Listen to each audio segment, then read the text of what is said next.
안녕하세요. 인증 알려주는 친절한 남자입니다. 지난 시간에는 인증 업무 중 계약 검토에 관한 사항을 다뤄봤는데요. 오늘은 지난 강의에 이어서 인증기관의 고유 업무, 인증서 발행에 대해서 알아보도록 하겠습니다. 인증서는 그냥 프린터기로 출력하면 되는 게 아닌가요? 라고 생각하는 고객님들도 당연히 계실 건데요. 이 인증서의 발행이라는 요 단어 자체만 보면 좀 간단해 보이는데, 발행 전까지의 과정이 아무래도 존재하겠죠.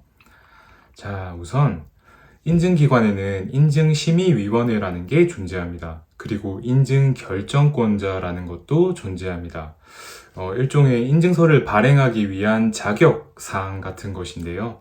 인증기관에 등록된 심사원분들이 인증 신청 기업에 대해서 심사를 보시고 보고서를 인증기관으로 제출을 해주시거든요.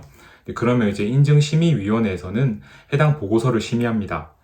보고서가 심의되는 과정은 크게 다음의 사항을 포함합니다. 첫 번째, 해당 업체에 대해서 코드 부여가 적절하게 되었는지. 두 번째, 해당하는 심사팀장이 해당 코드를 보유하고 있는지. 세 번째, 심사팀원도 있다면 역시 해당 코드를 보유하고 있는지. 여기서 심사팀원은 모든 코드, 그러니까 인증업체가 선정한 인증 범위에 대한 모든 코드를 보유할 의무는 없습니다. 단 코드 보유로 인해서 두 가지 이상의 규격, 예를 들어서 품질 환경에 대한 심사를 진행할 때 통합심사 적용으로 심사일수 맨데이를 감축시킬 수 있습니다. 그 다음 네 번째, 심사일수는 적절한지. 다섯 번째, 심사 일정은 적절한지. 여섯 번째, 심사 보고서에 필요한 서명 자료는 제출이 옳게 되었는지.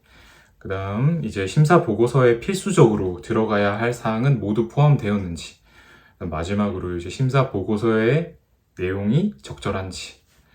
우선은 제가 좀 큰 틀로서 나눠봤는데 사실 이렇게 큰 틀로 듣기에도 꽤 복잡해 보이죠. 그래서 이 보고서 심의 검토는 사실 아무나 할 수 있는 것도 아니고 어느 정도 규격에 대한 요구사항이 좀 있어야 이런 작업을 시작할 수가 있습니다. 마찬가지로 인증 결정권자 역시 또 아무나 해서는 안 되고 또 상당한 경력을 요구하죠. 그래서 대략적으로 말씀드리면 앞에 8가지 정도를 보게 되고요. 앞에 8가지 모두 다 정말 중요합니다.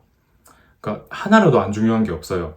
하나라도 제대로 되어 있지 않으면 인정기관에서 심사를 볼 때 부적합 처리를 당하기 때문입니다.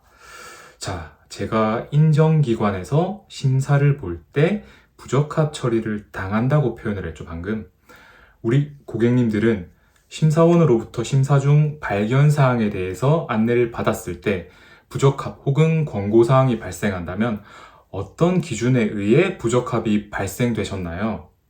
바로 ISO 9001 혹은 ISO 14001, ISO 45001, 혹은 또 다른 규격, CJMP 혹은 27001, 이런 규격들이 있겠죠. IATF도 있고. 이런 기준에 위배되는지의 여부를 봤을 겁니다. 그러면 인증기관은 인정기관으로부터 심사를 볼 때, 감사를 받을 때 어떠한 기준에 의해서 부적합 혹은 권고사항을 받는 것일까요? 아무런 근거 없이 그냥 너 이거 적합하지 않네? 라고 할 수는 없겠죠. 무언가 기준이 있어야 됩니다. 그것은 바로 ISO 17021-1 경영 시스템 심사 및 인증을 제공하는 기관에 대한 요구사항에 대한 규격들의 항목을 준수하였는지의 여부를 보고 부적합을 발행하는 건데요. 잠깐 인정기관의 심사로 이야기가 빠졌는데요. 다시 살짝 돌아가 보면요. 모든 인증기관의 심사 보고서는 양식이 다 다릅니다. 하지만 공통적으로 들어가야 될 사항이 있습니다. 다음의 사항이 반영되지 않으면 심사 보고서는 절대 승인될 수 없고 승인되어서도 안 됩니다. 바로 내부 심사와 경영 검토인데요.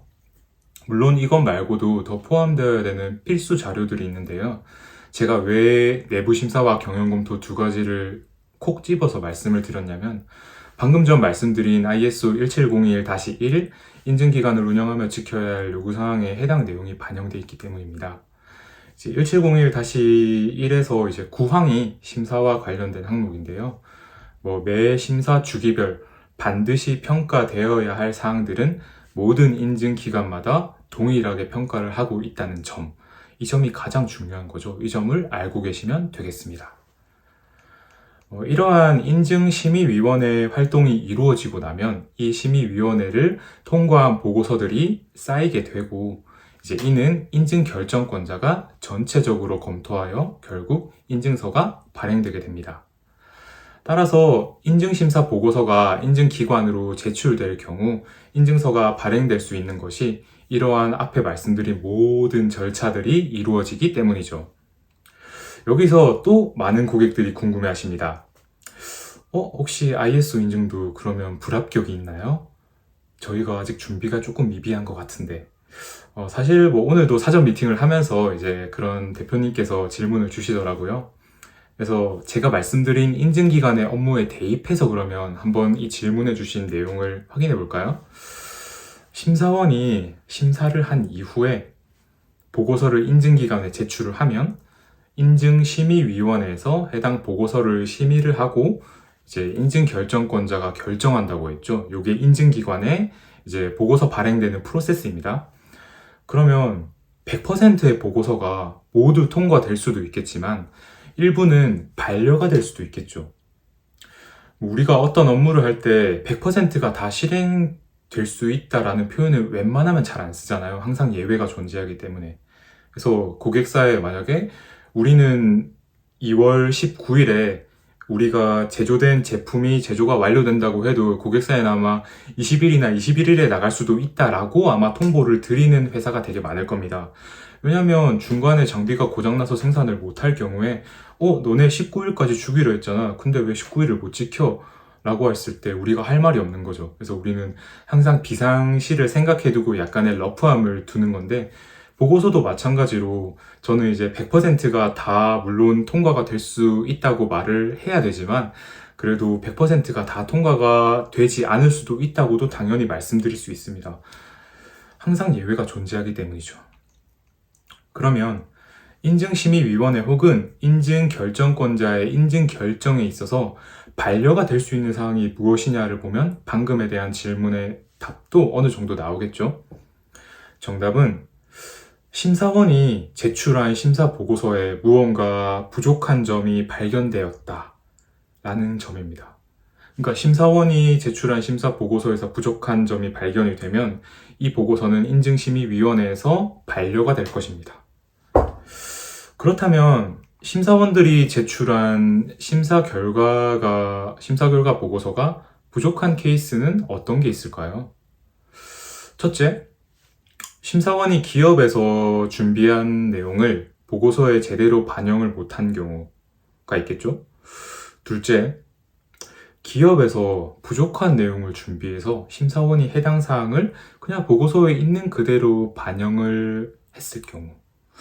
제가 볼 때는 아마 이렇게 크게 두 가지로 나눌 수 있을 것 같은데요. 1번의 사항, 이제 심사원의 역량이 중요합니다. 기업에서는 준비를 철저하게 했는데 심사원이 반영을 못한 거니까요.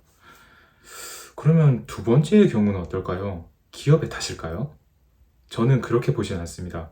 두 번째 역시 심사원의 역량과도 관련이 있습니다. 즉, 첫 번째, 두 번째 모두 심사원의 역량과 관련이 있습니다. 아니, 직관적으로 보자고요. 기업이 부족한 내용을 준비했는데 심사원 탓이라고? 너무 저 억지 쓰는 거 아니야? 저분? 그렇게 생각을 만약에 하실 수도 있어요. 하신다면 여러분은 아직 심사원 과정에 대한 교육을 듣지 않으셨을 겁니다. 일반 고객이실 겁니다. 근데 만약에 심사원께서 이런 생각을 하신다, 그러면 심사원의 자질에 대해서 한 번 더 좀 고민을 해보셔야 될 것 같아요. 조금 더 스터디가 필요할 것 같습니다. 왜 제가 기업이 부족한 내용을 준비해서 제출한 보고서를 인증심의위원회에서 반려를 시켰는데 심사원이 역량이 부족하다고 표현을 했을까요?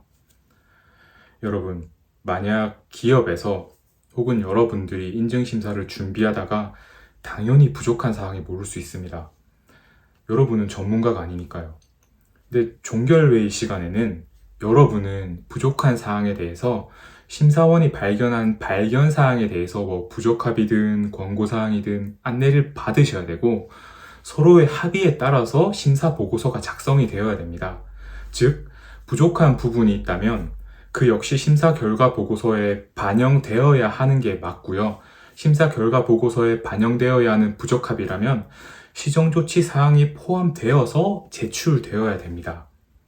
권고사항의 경우는 단 기록만 남겨져서 제출될 수 있습니다. 이거는 다음 심사에 확인하면 되는 거니까요. 이 중에서 누락된 자료가 있다면 이건 바로 심사원의 역량 때문이죠.